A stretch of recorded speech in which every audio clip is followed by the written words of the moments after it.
Welcome back to the Daily Drum on WHUR and Sirius XM Channel 141. This is the Insight segment. I'm Harold Fisher. Tonight, we sit down with the chair of the D.C. Council, Phil Mendelson. From the ongoing debate around Initiative 82 to President Trump's talk of taking over the city. Also, what's the deal for a new stadium? And is it time for D.C. to ban fireworks in the city? We have those issues and much more to talk about. Mr. Chairman, thank you so much for joining us. Thank you for having me, Harold. Sure thing. Good to see you as always. I want to start with some of the latest news. I want to talk about the comments that were made yesterday by President Trump referencing taking control of the city. Let me first remind our listeners about what he said. We have tremendous power at the White House to run places when we have to. We could run D.C. I mean, we're looking at D.C. We don't want crime in D.C. We want the city to run well. Susie Wiles is working very closely with the mayor, and they're doing all right. I mean, in the sense that we would run it so good, it would be run so proper. We'd get the best person to run it. The crime would be down to a minimal, would be much less. And, we're thinking about doing it, to be honest with you. We want a capital that's run flawlessly, and it wouldn't be hard for us to do it. And we've had a good relationship with the mayor, and we're testing it to see. Asked earlier today, the mayor responded to those comments saying that she works with the president's team, including Chief of Staff Susie Wiles, more than any other president. And she goes on to say that she thinks her approach to working with the president has been a good one, focusing on shared priorities. But she did not address specifically what the president claimed on yesterday about working with the mayor about a takeover of the city. What is your reaction to the president's comments? Well, first, unfortunate. And second, listening to his remarks is a bit like listening to a stream of consciousness. It's a little hard to know exactly what he is saying. On the one hand, he's positive about his relationship with the city or the city government. And it's as if he then goes off on a tangent about how well he could take it over and run it well. So which is it? This is not the first time in the last 6 months that we've had this discussion in reaction to comments that he's made. And he has not taken overt steps to infringe on home rule, other than with the immigration issues, and of course his insistence upon DEI sanitization. So I find it unfortunate. It upsets residents in the district. It means that's what we get to talk about, you and me, Harold. And But this isn't the first time, and there haven't been actions that have followed it. I will add that if the president truly wants to run the city, and the federal government doesn't have a good track record when it was running the city, it would require legislation by Congress and establishing a whole new government, transferring roughly $20 billion of responsibilities and programming. It's much more complicated than a simple 1 or 5 minute statements. Earlier this year, you were talking about not poking the bear. How would you assess managing the relationship between the District of Columbia and the Trump administration? Well, it has been ever present in my mind, the mayor's mind, council members. I don't think that we need to bend a knee every time there is a statement from the federal government. On the other hand, I think we should be sensitive to what issues we want to disagree with and how we disagree.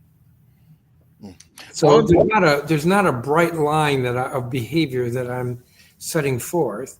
I have been supportive of our Attorney General, who has wanted to join other states in filing suit against different federal agencies who've threatened to withhold money for various, usually DEI-related reasons.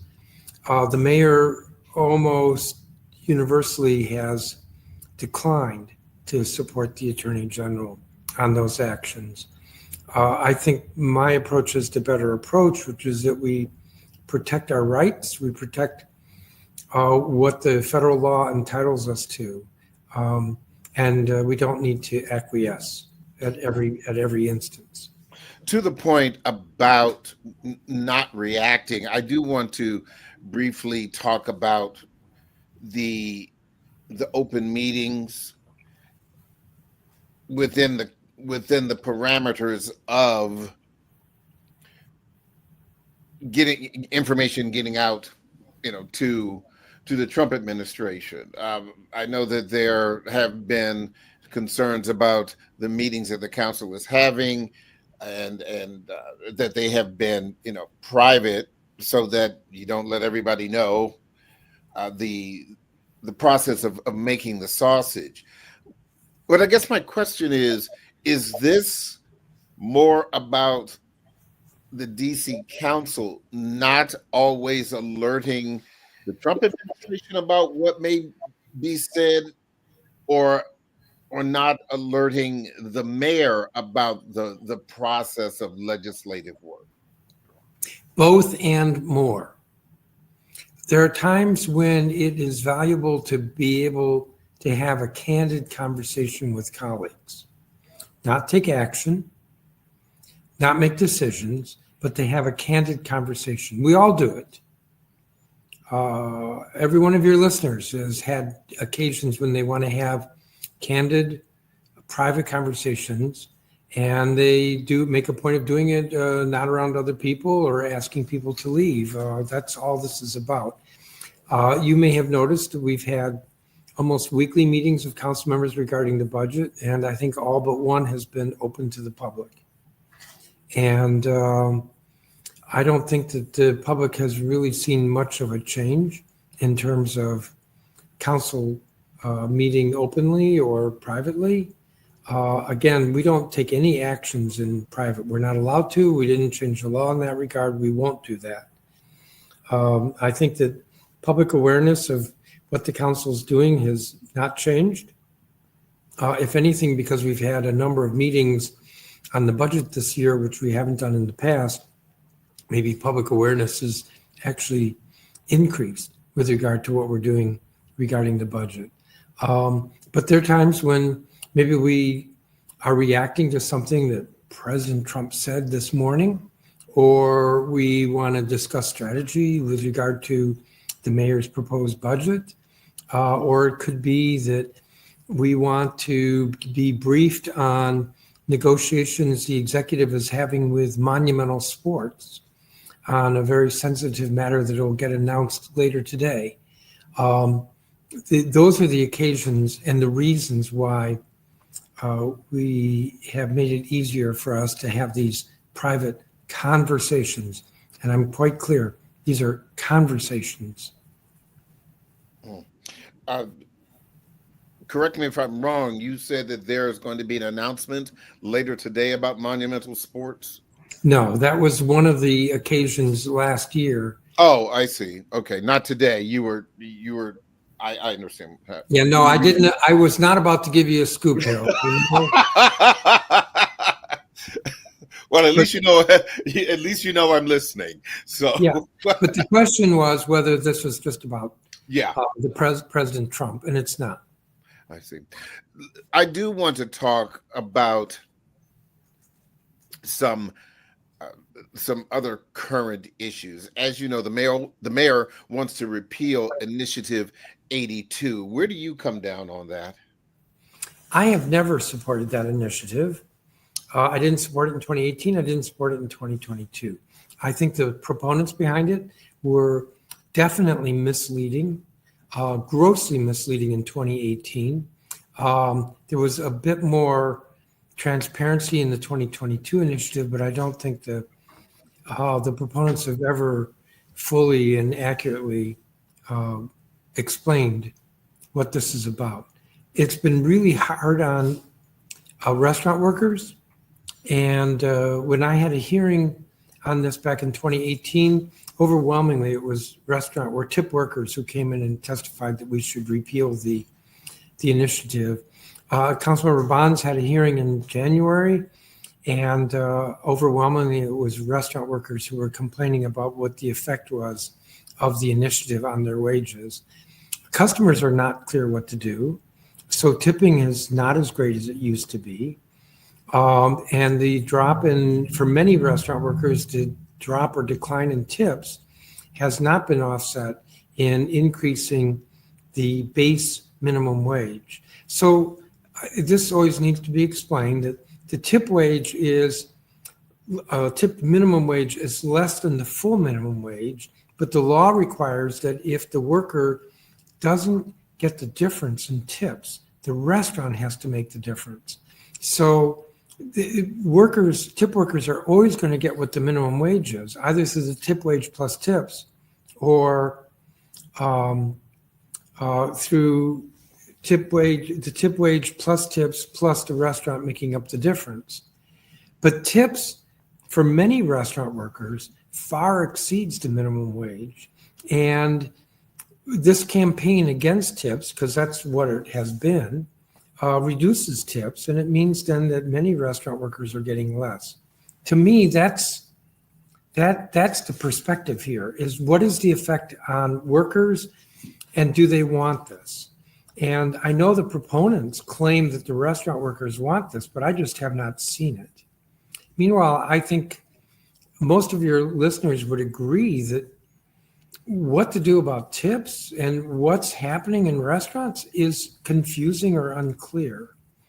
So I think the mayor I was surprised at her aggressiveness in proposing to repeal it this year when she was not so outspoken in 2022. I actually tried a different tack a year ago. I proposed to just accelerate the whole thing, get it over with. And the mayor was not with me, and most of my colleagues were not with me. And in fact, the proponents behind the initiative were not with me. They said this was a Trojan horse.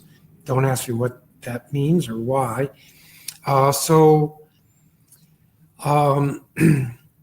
It would have been helpful if folks had been clearer and more outspoken about this in the past. I think part of your question is what's going to happen. So the mayor's proposed that the council repeal it. And what I have said to many people, so I'll say it here, is that if the votes are there to repeal the initiative, I'll leave it in. If the votes aren't there, I will take it out. And if the votes are there for a compromise, that's what will be in the Budget Support Act that we consider next week. I have so many other questions for you, Mr. Chairman, but I do need to take a brief break. So we want to just remind our listeners that you can hear this and every edition of the Daily Drum Insight segment via podcast on WHUR.com. The Original Quiet Storm with Raheem Devon is coming up next on WHUR-FM. This conversation continues on Sirius XM channel 141 and 96.3 HD2 in just a few seconds. Welcome back to the Daily Drum on Sirius XM channel 141. I'm Harold Fisher. We continue our conversation with DC Council Chair Phil Mendelson. I wanted to talk about another very, very current issue. I want to talk about the youth curfew. The mayor signed that on Monday evening, expanding the youth curfew, bringing it from midnight to 11, as well as allowing for even earlier curfews for for young people. Uh, just kind of, talk to me a little bit about, why you believe that this is necessary, and do you believe that it will help in keeping unruly young people from gathering in popular spots around the city? It might help. Let me restate that. It might help, but I think that there's much more enthusiasm around a strategy like this than is warranted by the evidence. I'm uneasy about the curfews. We've had a longstanding one in the law. What the mayor proposed was to make the hours earlier and to give herself and the chief even more latitude for a more severe kind of curfew. And by that, I mean something like from 7 p.m. until 7 in the morning. Mm-hmm. We adjusted those hours. I think we made it 8 p.m. to 6 a.m. I want to say that what's most important is that we address the root causes of the behavior that we don't want. And when I say behavior, I could say crime, but a lot of the behavior that the mayor spoke of was not criminal. It was large throngs of juveniles who were, I'll say, disrupting the peace, but that's not quite the same as robbing people and shooting people. I want to say that it would be best if we address the root causes of what's going on. But I think the stronger argument with regard to the curfew is just how effective is it? And are we going too far particularly with this special curfew that is not uniform? It will be applied only in certain neighborhoods. And as I said, we'll have much more restricted hours.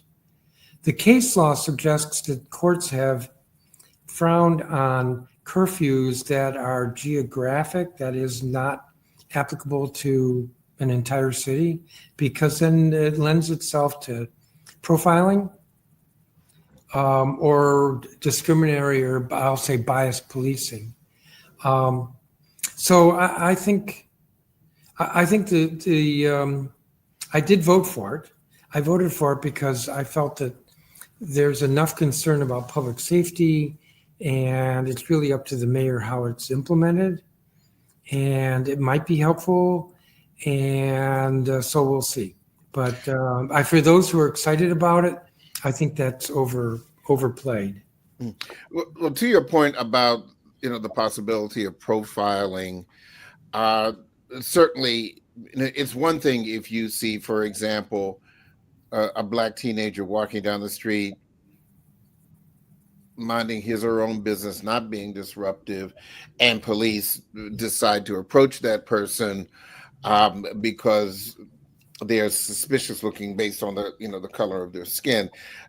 It's another thing when you have large throngs, yes, of children, minors, teenagers who are being disruptive, and they can be black, they can be brown, they can be white.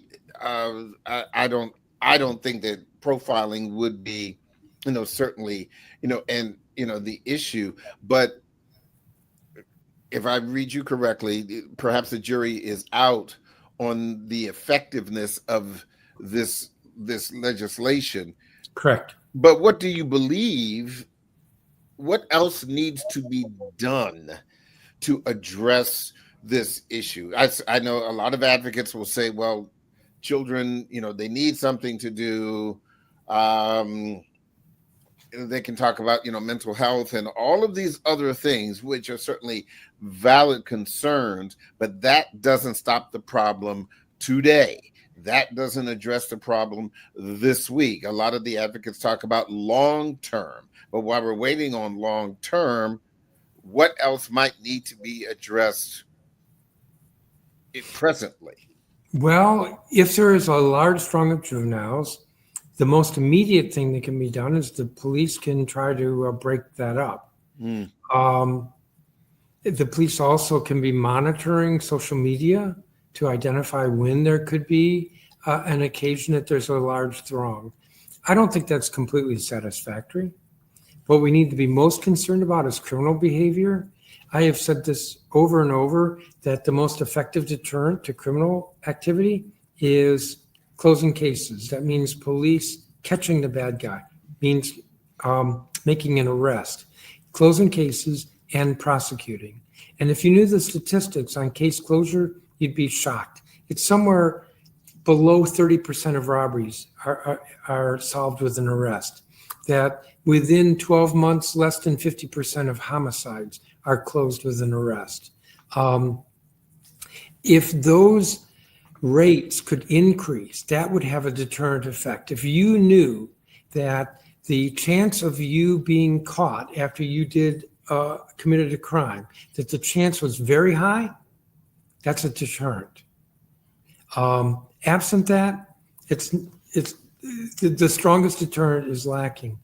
Just so you know, as of this morning, the violent crime is 25% lower than last year. And last year, we ended the year at the lowest number of violent crimes in, I think it was 30 years. And this year to date, compared to last year to date, we're 25% lower. 1% lower in homicides, 22% lower in assault with a dangerous weapon, 26% lower with robbery. On the property side, which are not violent crimes, property crime overall is down 5%. So we need to continue to be concerned about crime. We need to continue to drive the rates down. There are known strategies, research-based, like closing cases, more detectives. We need more detectives. That will help us drive the numbers down. Yeah. Well, to that point, and this may be a better question for the police chief, but since I have you here, and I'm sure you had, conversations with, the public safety officials across the board in the district, what do you think is working? What do you think has changed to allow these numbers to go down? I think a couple of things. I think without evidence that we're seeing better policing or more effective policing. I also think that we're seeing a trend in the area, if not nationally, where crime continues to go down. I would say those are the two major factors. I know that I asked the DC auditor to do a study of staffing, MPD staffing. She issued the report, might have been almost a year ago. And the one conclusion that stuck out for me was that there needed to be more detectives. And of course, detectives help with case closures. I see. I do want to talk to you about the holiday weekend and some of the issues regarding young people and fireworks and sometimes adults. We saw fireworks tossed at people, thrown into cars, businesses. There were about 24 arrests. Do you believe that fireworks should remain legal in DC? And I'm talking about the selling of them. The mayor said at a press conference last week, anything that shoots or goes boom is illegal. Seems that that had fallen on deaf ears. Obviously, enforcement was stepped up by the police department and with the aid of DC Fire. But do you think it's time to stop selling fireworks in the district? The short answer is no. And now that I might have turned off of some of your listeners, let me explain a bit more. I actually had a hearing on this a few years ago. The everything that you described, Harold, is illegal. And any firework that shoots up into the air is illegal. So we can't make something that's illegal more illegal. I mean, it's already illegal. And the fireworks that are sold in the district, if they're sold legally, and they're supposed to be legal, there are inspectors, those aren't the ones that go up in the air. and they're not the ones that can injure a person. So if we shut down the legal sale, we're not going to get at all the illegal fireworks. And the illegal fireworks, as I said, are already illegal. Believe me, I find it unpleasant. Starting at about 6 o'clock on July 4th, folks in the neighborhood were firing off fireworks. And some of them can actually rival what we see down on the mall, which is pretty amazing to me. All that's illegal. The challenge here is that the police do nothing to stop it. On the other hand, I don't know that the police really could do something. Do we want the police out en masse arresting everybody? Probably not. And there's so much of it going on. I don't know that that's a good use of police resources to be focused solely on shutting down or chasing these illegal fireworks, and having no officers available for other public safety purposes. I think it's, I was going to say when you brought this up, Harold, that I only talk about this in July.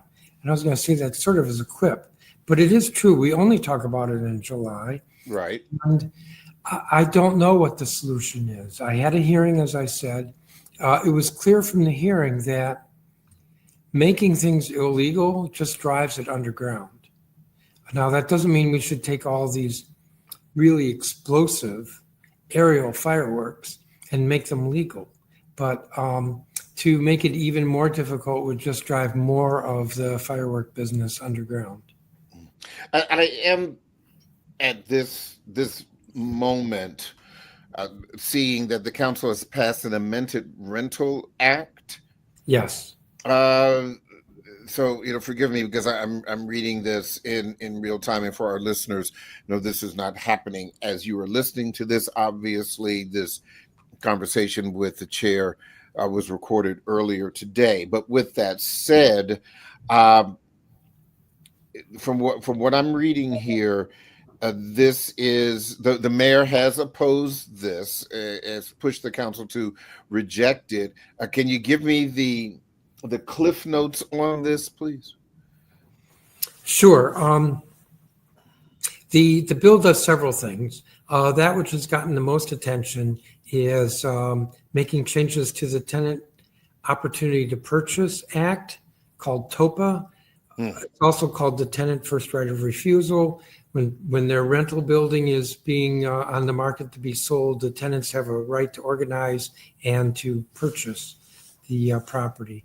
And there have been a lot of complaints that have increased in recent years about how the process is so time consuming that it actually is self-defeating with regard to acquiring investment in rental property in the district, and has even impeded investment in creation of new housing in the district. So that's gotten the most attention, and the bill speaks to that. It changes the law, saying, among the other things, that if a rental property was built within the last 15 years, whenever you count from, if it's no more than 15 years old, that the tenants do not have a right to buy, to organize to buy. Overwhelmingly, the number of properties that have gone through TOPA and been purchased are where tenants have exercised their TOPA rights. Overwhelmingly, they're all buildings that were built before 1978, which is an interesting statistic. The bill also proposes in permanent law, not temporary law, changes to the governing board for the Public Housing Authority.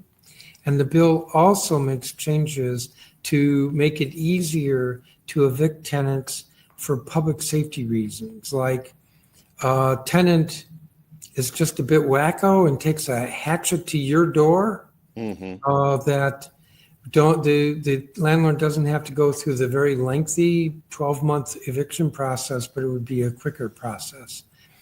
There was a fair amount of disagreement over these provisions, and I think the mayor missed the mark and oversimplified by saying that the bill should be rejected entirely.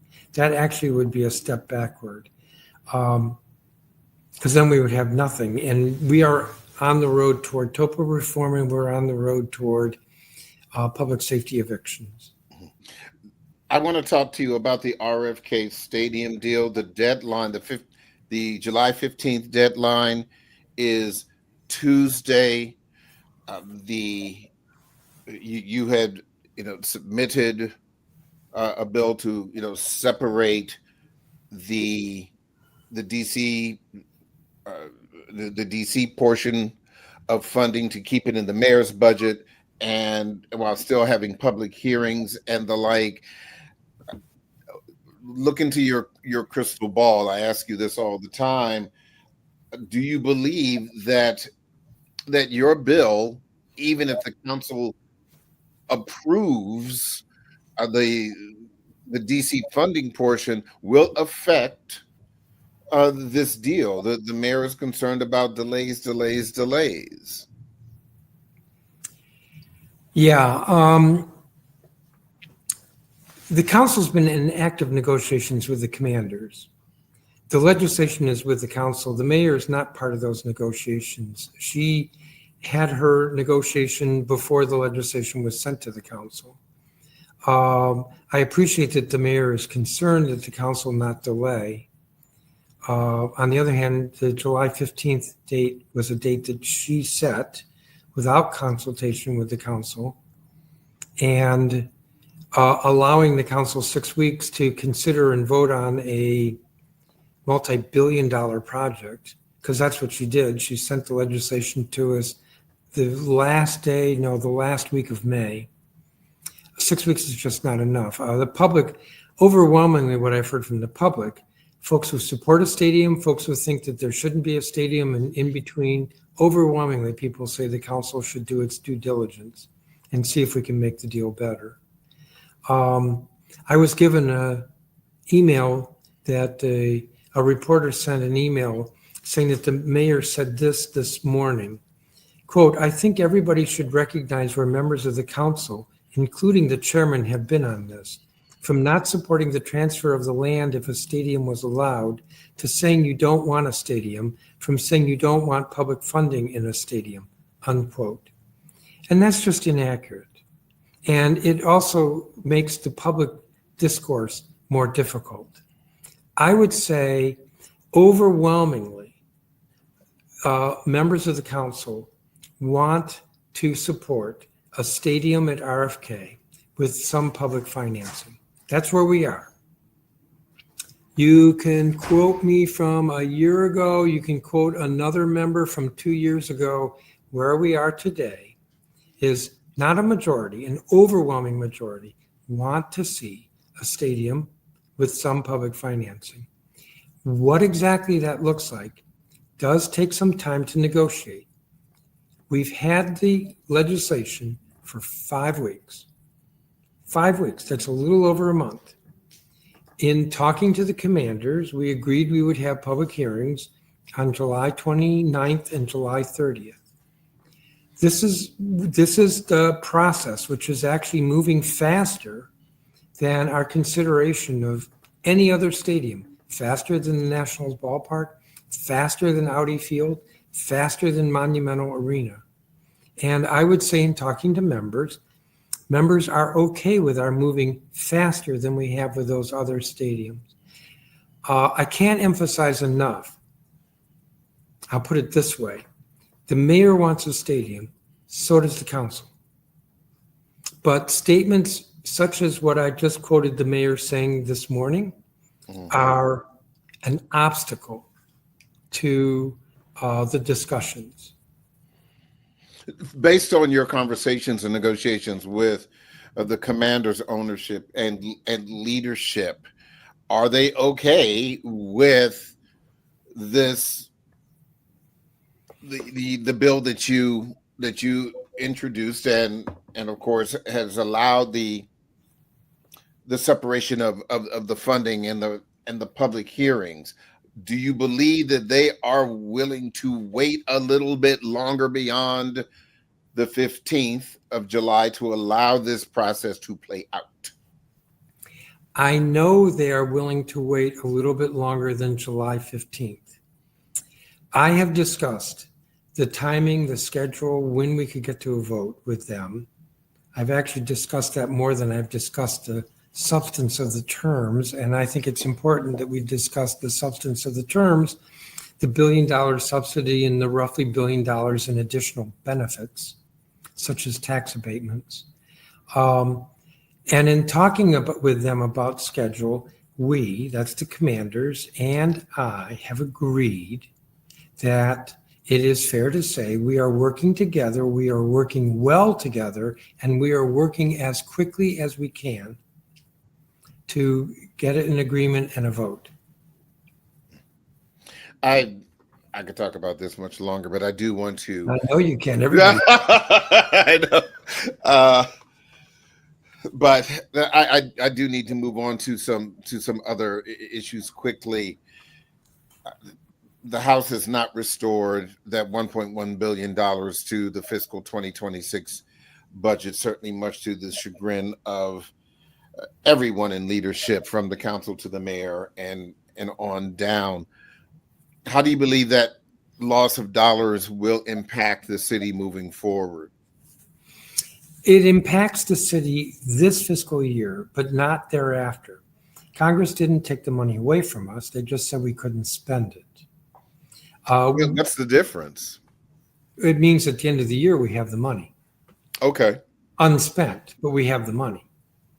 That's the difference. And that's important because that's why I said it affects this year, but not next year, because we have the money and we can spend it next year. And in fact, that's what's before the council now, is the budget for next year, which does include some of the dollars that we're not allowed to spend this year. That's not to say this is okay. I continue to press House leadership to move the bill that the Senate passed. I am not optimistic that they will. They don't care, which is unfortunate. And it would be better for us if they moved that legislation. But we have found a workaround, and that's in the revised budget that we have before us for the current year. And it means that there are some cuts in programs. There are 4 months left in the fiscal year. So the impact is going to be fairly limited in terms of residents, what residents experience. Very unfortunate. It'd be nice if the House actually took this up, but we have found a workaround. I want to talk about briefly the special election for Ward 8. Trayon White was expelled from the council. He is running again. If he wins re-election, would you look to expel him again? I have assiduously avoided talking about, speculating, even thinking about what I would propose or what I would want to do should that happen. I see no value in my spending time on a hypothetical that may or may not materialize. And I certainly see no value in public discussion or controversy about that. I inadvertently caused some controversy a couple of weeks ago, which was not my intent. And so I will see what happens. You know, if he gets elected, then that's a fair question to ask. And if he doesn't get elected, then why are we bothering? Or rather, we don't need to talk about it. I do want to talk about another public servant. DC Delegate Eleanor Holmes Norton is seeking another term. She's 88 years old. There's been a lot of discussion about the age of elected officials, particularly those who are serving on Capitol Hill. It has been, suggested. There have been writings in the Washington Post and other places about whether or not she can continue to be effective. What are your thoughts about that? Should she certainly she has the right to run, but do you believe that there is a point at which, someone who, in her case, she's almost 90 years old, that she should bow out? Well, I don't think that being 90 or 88 or Joe Biden being 80 or 82, that by virtue of the age should be disqualifying. Okay. And in fact, there's a lot of wisdom and experience that comes with those years. No doubt. Eleanor Holmes Norton is well regarded and has done a lot for the district. I respect the work that she has done and is doing. And often she's referred to as our warrior on the hill. Yes. It's up to voters to read the articles that have been written and to decide for themselves what they think is in the best interest of the city. I will say that the House and the Senate, for better or worse, have important roles to play for the district, and I have stepped up the lobbying efforts from my office so that we're dealing with multiple offices in both the House and the Senate to try to protect our government and to protect our interests and to protect our residents and businesses. And I think I'll leave it at that. Okay. Final question. As you know, Full Key, the Chinese restaurant in Chinatown, is leaving, and there are other restaurants that are closing down. Some would call it gentrification, some would call it progress. But are you concerned that the district is losing the rich culture of Chinatown as these changes are happening? Well, if you're speaking about Chinatown itself, yes, I am concerned, but I would say that much of the movement of Chinese out of Chinatown occurred decades ago. It's just we're more aware of it now. With the all of the attention on monumental sports in the arena, there has been renewed attention to Chinatown being Chinatown. And so there is money that the mayor proposed that I am urging colleagues to support that tries to preserve and enhance the cultural history, I don't want to say cultural history, the culture of Chinatown, to see if we can't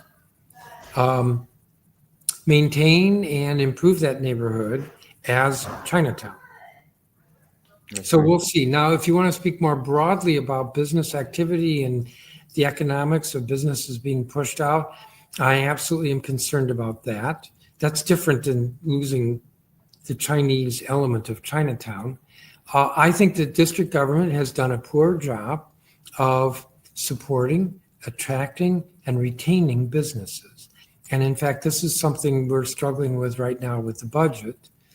And I support the mayor's proposal to increase funding for the economic partnership, which is a public-private partnership that promotes the retention and attraction of businesses.